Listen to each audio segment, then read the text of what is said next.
你估都估唔到啊！喺紅磡區呢個428尺嘅單位，竟然有一個300幾尺嘅大露台，望咗一個咁靚嘅景，2間睡房、2個洗手間，再一個極大嘅廚房、極大平台俾你添，你信唔信啊？我的天哪！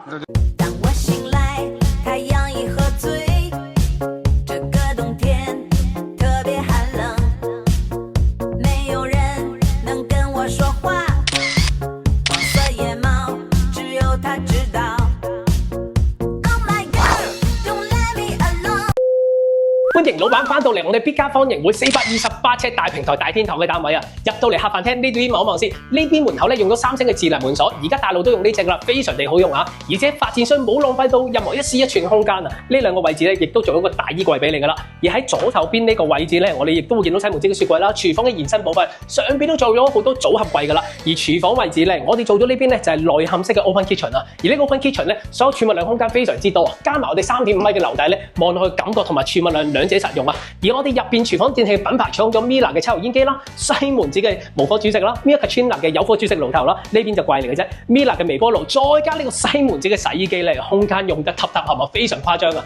大家都會見到啦，整體空間唔算好大，但係呢邊咧就4.3米，而呢一度嘅闊度咧都係2.45米嘅，咁樓底有3.5米喎，所以整體個感覺上面咧空間感都非常充足啊！留意翻我哋呢邊嘅位置咧，仲有個消毒機添喎。平時呢個消毒機咧，有時候我哋出去做完嘢咧，成身細菌，要保障家庭成員嘅健康，當然要喺度消毒啦。過嚟呢邊望望先，嗱，我哋呢邊嘅部分咧就去翻呢個露台位置啦。露台位置做呢個3口露台嘅，我會見到露台啦、工作露台，再加埋呢個冷氣機平台合拼埋一齊咧，就好用好多啦。而且咧望望上面先。我哋係冇頂噶，所以呢邊我哋望翻上去咧，整個感覺咧就開揚好多啦。而且發展商喺呢個位置亦都非常之細心，做咗個晾衫架喺度。平時晾衫咧拉出嚟，有朋友仔嚟到唔想 show 晒啲內衣褲嘅，就收翻埋佢，咁就 OK 啦。好貼心哦！我哋呢邊嘅位置咧，一個好短嘅走廊位置，做咗3個部分嘅，2個睡房啦，同埋1個浴室。先睇浴室先。浴室方面咧，呢個就我哋有2個洗手間嘅，呢個就係公共浴室嚟嘅。咁我哋做咗企缸啦，乾濕分離。哇！呢個位置同一時間企3個人喺度重疊都冇問題啊，空間相當充足。鏡櫃咗單鏡櫃，但是我哋呢個鏡櫃相當地深啊，2隻手擺落去都冇問題嘅。仲有啲層板啦，呢邊個儲物量空間咧亦都非常充足嘅。啱啱研究過擺個小朋友落去 OK 嘅。